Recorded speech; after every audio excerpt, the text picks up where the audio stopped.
Good morning friends. आज हमारी indirect speech जो टॉपिक है उसकी लास्ट क्लास है। आज हम इनडायरेक्ट स्पीच के जो एक्सक्लेमेटरी सेंटेंस है उसके बारे में चर्चा करेंगे। सबसे पहले इसमें जैसा कि आपको बता दिया गया था इनडायरेक्ट स्पीच में वही आपको चारों चीज़ सेलेक्ट करनी है, सेड, योजक चिन्ह, सब्जेक्ट एंड जो लास्ट होता है हेल्पिंग वर्ब, और हेल्पिंग वर्ब ना मिलने की कंडीशन में आपको वर्ब सेलेक्ट करना है।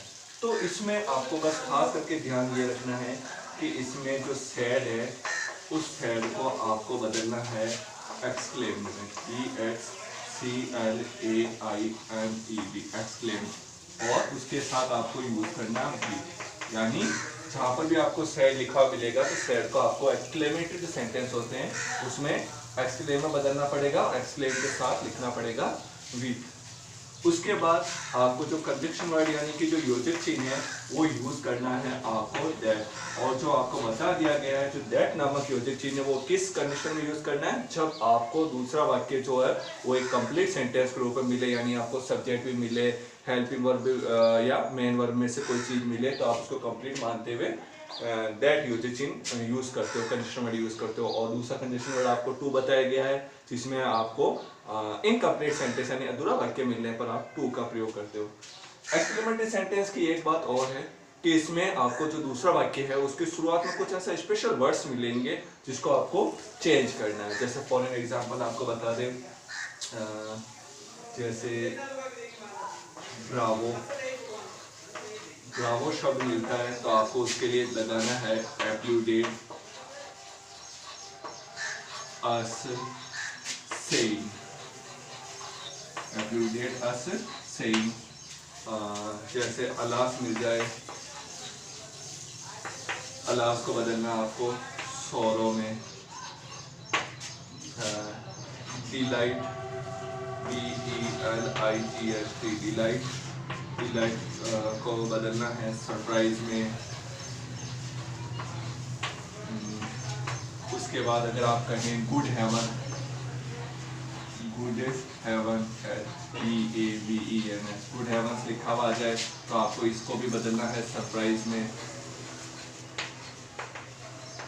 और व्हाट या हाउ लिखा हुआ मिले आपको, व्हाट या हाउ लिखा हुआ मिले तो आप इसको वाक्य को पढ़ने के बाद आपको पता करना है कि ये एंगर में भी चेंज होता है कभी, और कभी आप इसको सरप्राइज में भी चेंज कर सकते हो।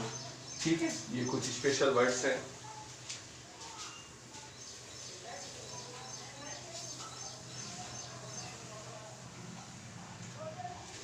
एक और इसमें शब्द है आपके हुर्रे, जिसको आप बदल सकते हो डिलाइट में।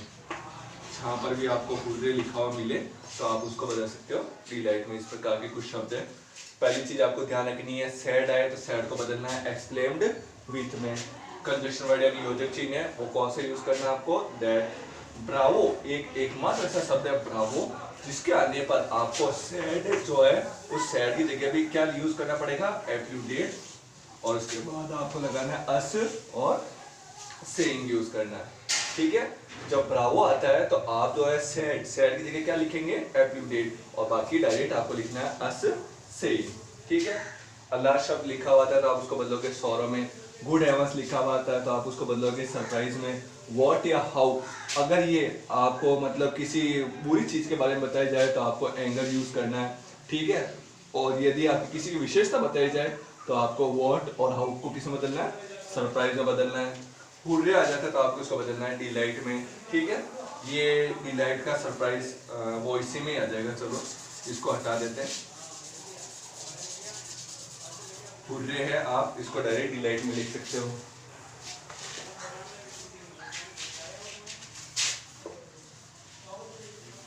इसको थोड़ा सा ऊपर लिख देते हैं ताकि क्वेश्चन आराम से लिख सकते हो।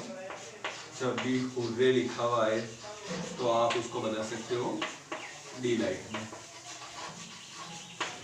ठीक है, सैड लिखेंगे तो एक्सक्लेम के साथ अपन विथ लगाएंगे, कंडीशनल वर्ड दैट यूज करेंगे। दैट क्यों यूज करेंगे, यानी कि जो एक्सक्लेमेटरी सेंटेंस होते हैं उनमें आपको सब्जेक्ट भी मिलेगा, हेल्पिंग वर्ब भी मिलेगी, हेल्पिंग वर्ब नहीं तो वर्ब आपको जरूर मिलेगी। ब्रावो आता है तो आपको सैड को एक्सक्लेम विथ में नहीं बदलना है, डायरेक्ट किसमें बदलना है, एप्लूडेड अस सेइंग लिखना है। ठीक है, अलास आने पर सौरों में, हुर्रे आने पर डिलाइट में, गुड हेवन आने पर सरप्राइज में, और व्हाट और हाउ आने पर एंगर या सरप्राइज में, वो आपको देखना पड़ेगा कि आप ट्रांसलेशन करने के बाद कि आप वहाँ पर एंगर यूज करना ज़्यादा कंफर्टेबल रहेगा या सरप्राइज यूज करना ज़्यादा कंफर्टेबल रहेगा। ये अपन उस चीज वक्त सेंटेंस को पढ़ने के बाद अपन इस चीज़ को डिसाइड करेंगे। अब सबसे पहली चीज ये बता दूं मैं आपको कि जब अलास आता है तो आप जब सोरो यूज करोगे तो सोरो यूज करने के बाद ये अलास वर्ड हट जाएगा। उसी प्रकार यदि हुर्रे आता है तो डिलाइट यूज करने के बाद हुर्रे हट जाता है। गुड हेवंस आता है तो आपको ये गुड हेवंस की जगह सरप्राइज करते हैं आप इन शब्दों को हटा दोगे। एंगर या सरप्राइज यूज करोगे तो व्हाट या हाउ जो भी आएगा वो हट जाएगा, ठीक है। उसके बाद ये सारे वर्ड्स यूज करने हैं, जैसे अलास है, अलास को आप सोरो में चेंज कर रहे हो, हुर्रो को डिलाइट, हुर्रे को डिलाइट में चेंज कर रहे हो, गुड हेवन को सरप्राइज में चेंज कर रहे हो, व्हाट और हाउ को एंगर और सरप्राइज में चेंज करते हो। सारे वर्ड्स है जैसे सोरो, डिलाइट, सरप्राइज, एंगर, सरप्राइज, तो ये सारे शब्द जो है एक्सक्लेम्ड विथ के बाद यूज करने, यानी एक्सक्लेम्ड विथ लिख के आपको उसके बाद ये वर्ड्स लिखने हैं। अब अपन जैसे इसके एग्जाम्पल देख लेते हैं।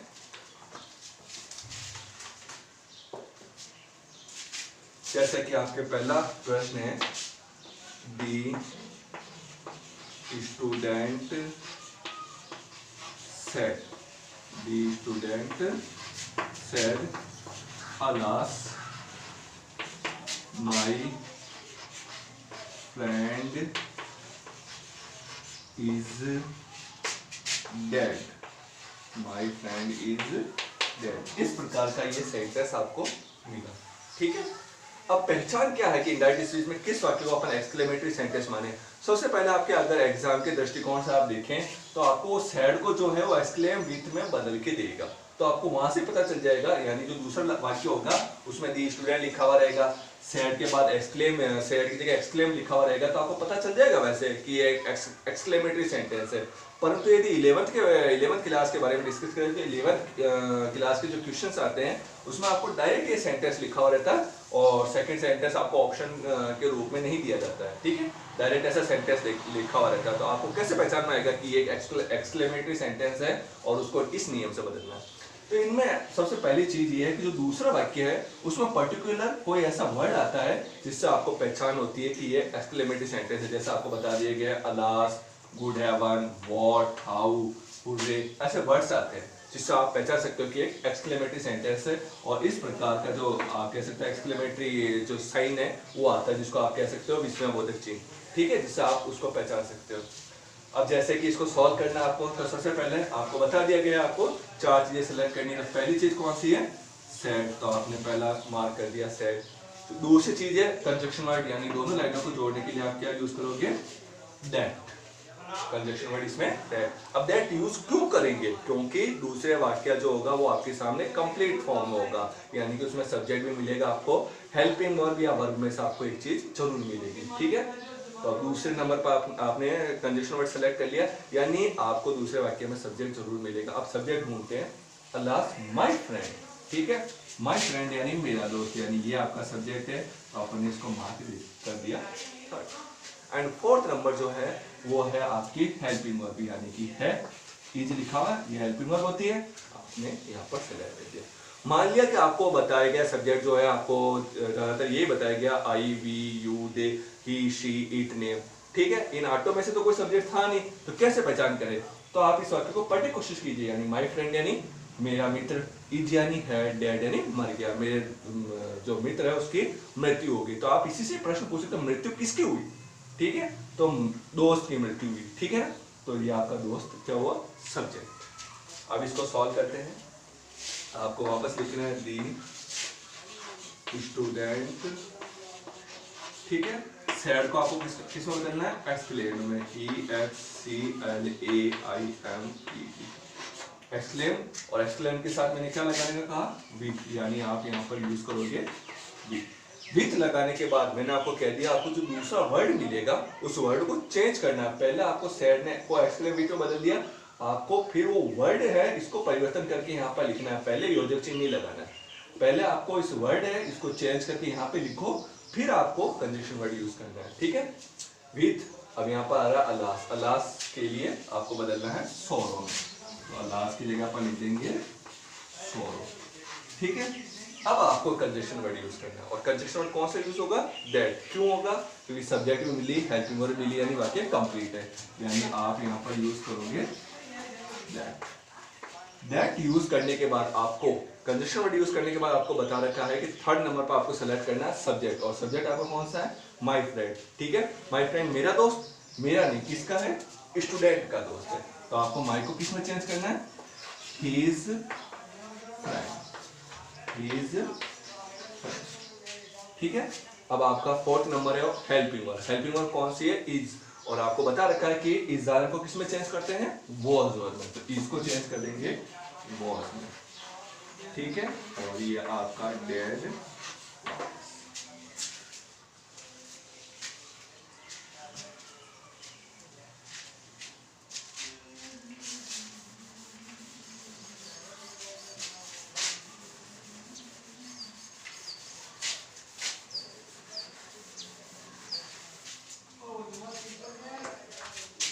Second sentence, the students said hooray, we have won the match।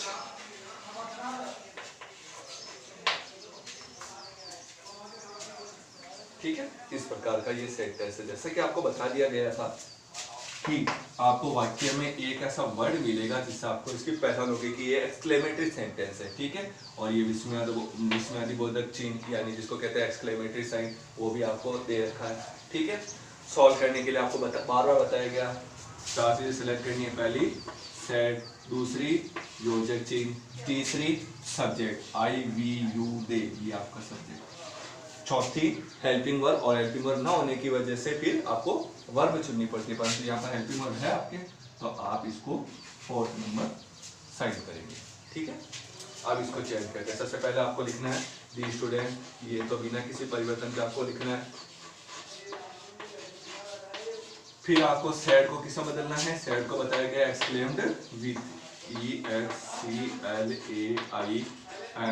Exclaimed, और उसके साथ मैंने आपको पहले ही बता दिया कि विथ लिखते ही आपको जो दूसरा मेन वर्ड है उसको चेंज करके लिखना है। पहले कंजक्शन वर्ड यूज नहीं करना, पहले योजक चिन्ह नहीं लगाना है, पहले वो वर्ड चेंज करना है। तो हुर्रे लिखा हुआ है, हुर्रे को आप किसमें चेंज करोगे?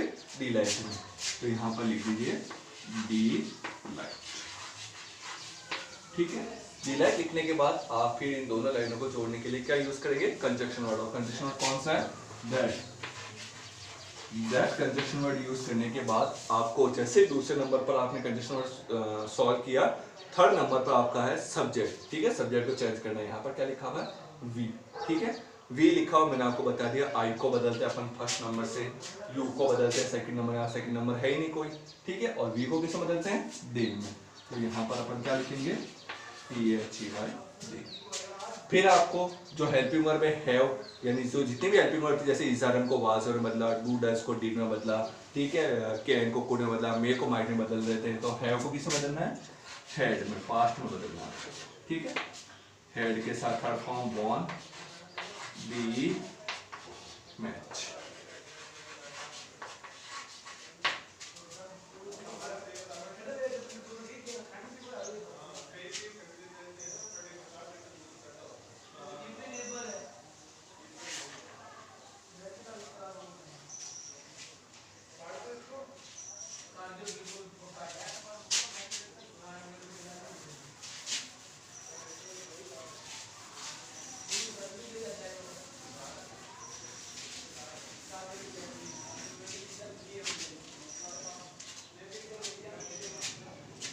Third question, Ram said,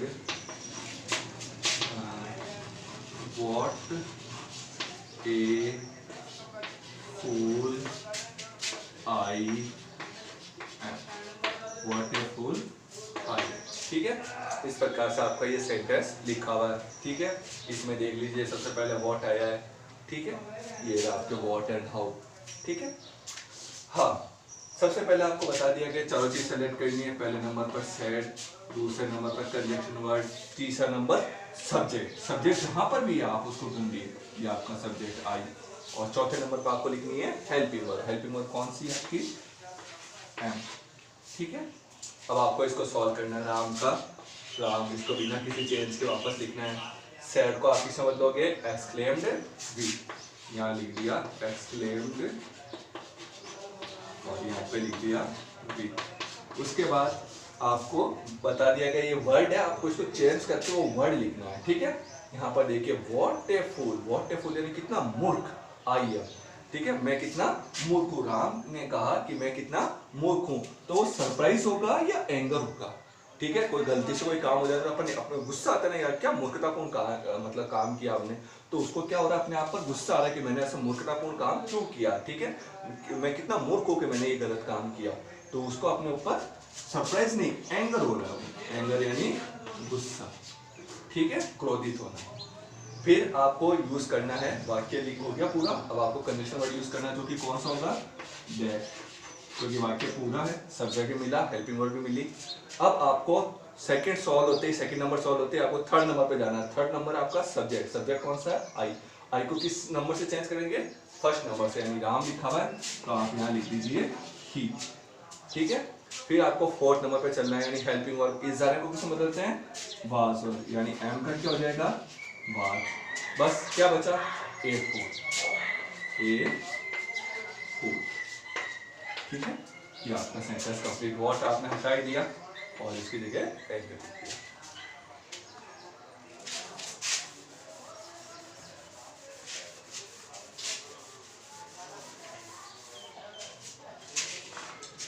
next, Rahul said how beautiful the rose is। ठीक है, ये आपका सेंटेंस है, how beautiful the rose is. सबसे पहले आपको बता दिया गया आपको चार चीज सेलेक्ट करनी है। पहली said, दूसरी कंजंक्शन वर्ड, तीसरा सब्जेक्ट। वाक्य को पढ़िए, हाउ ब्यूटीफुल, कितना सुंदर। रोज यानी गुलाब, इज यानी है, ये गुलाब कितना सुंदर है। यानी अपन किसके बारे में बात करें? गुलाब के बारे में। तो रोज जो आपका है वो सब्जेक्ट है, और सब्जेक्ट को कौन सा नंबर देते हैं? थर्ड। चौथी चीज है वो है आपकी हेल्पिंग वर्ड। हेल्पिंग वर्ड कौन सी है? इज। तो यहाँ पर आप सेलेक्ट कर लीजिए। ठीक है, अब इसको सॉल्व करते हैं। राहुल, ठीक है, सेड को किसे बदलेंगे? एक्सक्लेम्ड में, यानी यहाँ पर लिख देंगे एक्सक्लेम्ड। उसके साथ आपको क्या लगाना है? विथ। ठीक है, अब आपकी मिला हाउ, व्हाट या हाउ। ठीक है, तो हाउ ब्यूटीफुल, कितना सुंदर गुलाब है। ठीक है, कितना सुंदर है, तो आप एंगर हो रहे हो या सरप्राइज हो रहे हो? गुस्सा इस बात का कि भाई गुलाब बहुत सुंदर है, यानी आप उस गुलाब को देखकर क्या कर रहे हो? सरप्राइज, आश्चर्य फील कर रहे हो। ठीक है, तो यहाँ पर क्या लिख देंगे? सरप्राइज। ठीक है, वो वर्ड चेंज करने के बाद अब आपको क्या करना है? सेकंड नंबर पर आना है, यानी आपका जो सब्जेक्ट है, सॉरी कंजंक्शन वर्ड है वो लिखेंगे। ठीक है, हाउ को आपने हटा दिया और यहाँ पर आप लिख दीजिए conjunction word that. Conjunction word लगाते ही आपको जाना है तीसरे नंबर पर। तीसरा नंबर किसका होता है? सब्जेक्ट का। सब्जेक्ट कौन सा आपका? दी रोज। दी रोज आप वापस लिख दीजिए। ठीक है, और जो आपका इज है, ठीक है, इज आरन को आप किस में बदलोगे? अब वॉज में। चौथे नंबर को आपने चेंज कर दिया, क्या बचा सिर्फ? ब्यूटीफुल। आप यहाँ पे लिख दीजिए beauty.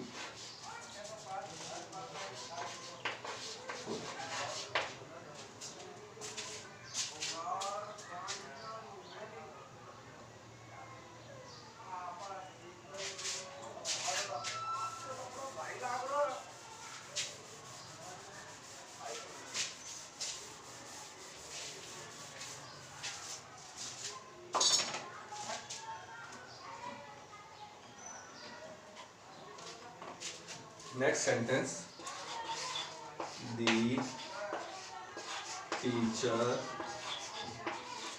said, bravo, you have done, very well. इस प्रकार के सेंटेंस है। सबसे पहले आपको पहचान बता दूं, ये ब्रावो लिखा हुआ है, ठीक है, एक्सक्लेमेटरी साइन दे रखा है, तो आप पहचान सकते हो कि एक्सक्लेमेटरी सेंटेंस है। सॉल्व करने के लिए आपको बार बार बता दिया गया था। पहले नंबर पर आपको सेड, दूसरे नंबर पर योजक चिन्ह, तीसरा नंबर आपका सब्जेक्ट, ये सब्जेक्ट, और चौथे नंबर पर हेल्पिंग वर्ब, ये आपकी हेल्पिंग, ठीक है। सबसे पहले आपको लिखना है दी टीचर, फिर आपको सैड और ब्रावो दोनों आए हैं, ठीक है। तो सैड को आप एक्सक्लेमेट में नहीं बदलोगे, क्योंकि यहाँ क्या आ रहा है, ब्रावो। ब्रावो आने पर डायरेक्ट आप सैड को किससे बदलते हो, एप्लूडेड अस से, एप्लूडेड अस सेम, एप्लूडेड अस सेम, और ये कहते हैं आपका ब्रावो हट जाएगा, ठीक है। अब आपको दोनों लाइनों को जोड़ने के लिए क्या यूज करना है, दैट कंजक्शन वर्ब, योजक चिन्ह लगाते हैं आपको थर्ड नंबर पर जाना, जो कि आपका क्या है, सब्जेक्ट। सब्जेक्ट कौन सा है आपका, यू। यू को किस नंबर से बदलते हैं, सेकंड, परंतु यहाँ पर टीचर के बाद सैड, सैड के बाद लाइन खत्म हो गई, कोई सा भी सब्जेक्ट नहीं है, तो आप चाहो तो ही लिखे और चाहो तो शी लिखे, ठीक है, कोई भी गलत नहीं हो सकता। यू को आपने चेंज कर दिया। अब आपको जाना है फोर्थ नंबर पर, जो कि आपकी हेल्पिंग वर्ब, और हेड को किससे बदलना है आपको, हेड, ठीक है। हेड के साथ थर्ड फॉर्म, डन, फिर वेरी, और फिर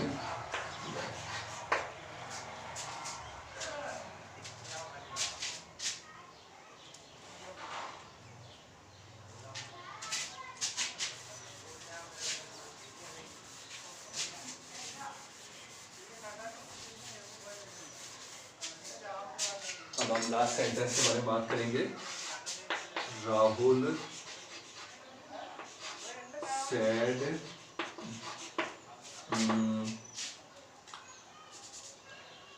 good heavens,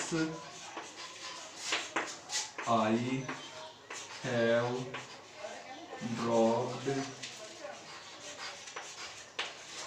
my key।